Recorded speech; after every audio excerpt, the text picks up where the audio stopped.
Hi guys, my name is Tiffany Wingerter. I am the 7 Blue Communication Arts teacher.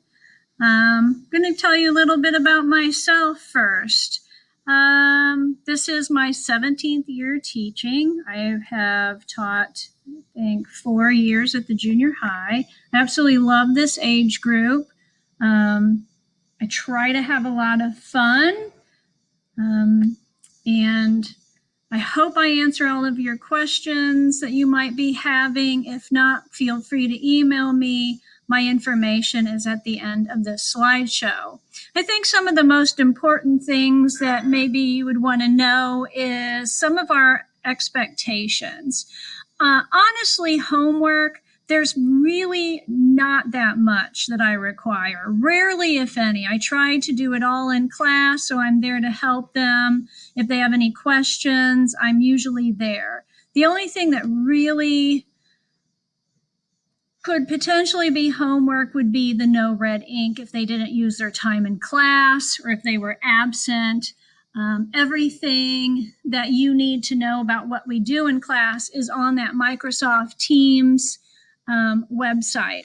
So check that. My plans are on there for the week as well as on that homework grid. And then if you have any questions or your student isn't sure what to do, I will be happy to work with them and get them up to speed, and we'll just go from there. Late policy is typically 2 days, but like I said, just with everything that's going on, COVID and all that, I will be happy to work with you guys and give you as much time as you need, as much as I am allowed to give. So again, if you're absent, please check that Microsoft Teams website. There's the homework page, and then there's my communication arts page as well with the plans. As far as missing work goes in Skyward, Skyward is where the grades are posted. If you see a missing, and I believe you get notifications on missing assignments for your student, if it's marked missing, that means they still can turn that in. Once the missing is clicked off of it and it's just a straight 0, that means that that is no longer an option for them, that they had missed that window. So again, I'll try to work with people as it happens.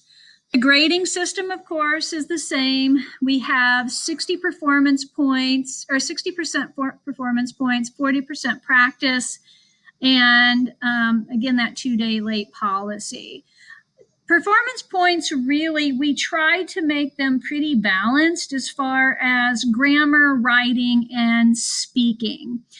Typically, we try to follow each quarter. There will be 20 performance points for writing, 20 for speaking, and 20, hopefully 20 to 30 for grammar. I try to stay with they're all balanced out, so not one aspect of my class is heavier than another.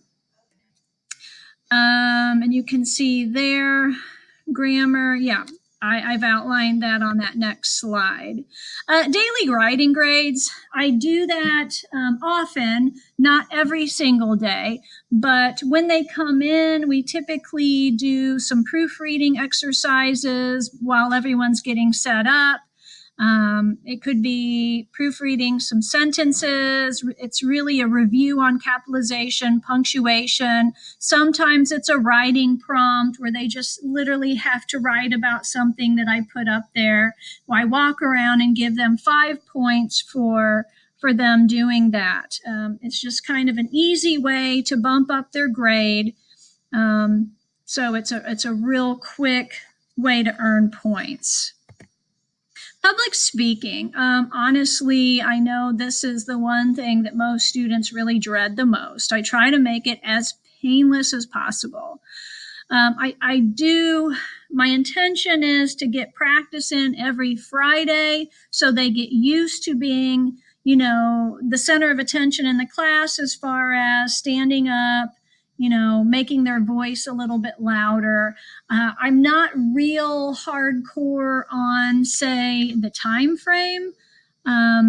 More working on first quarter, really working on eye contact, and content, like what they're speaking about. So I work with kids as much as possible. Just let me know how I can help your student with that.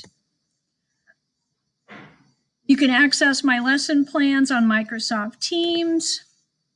For No Red Ink. No Red Ink is our resource. I've been really relying on No Red Ink a little bit more heavily for quarantine students. It's just, I can easily find the topics that I'm teaching in person in class.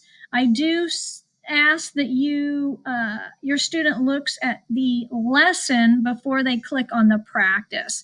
The lesson is where it's literally an outline of what's going to be on the No Red Ink questions. So I would recommend taking notes real quick on those lessons and then hitting that practice. That way, at least they're up to speed with what we're doing in class. Finally, I leave you with my contact information. Contact me anytime. You can message me through Microsoft Teams. I get that on my phone, so I can answer your questions fairly quickly. I am happy to work with you during this time. I appreciate you watching the video, and I hope you have a good evening. Thank you.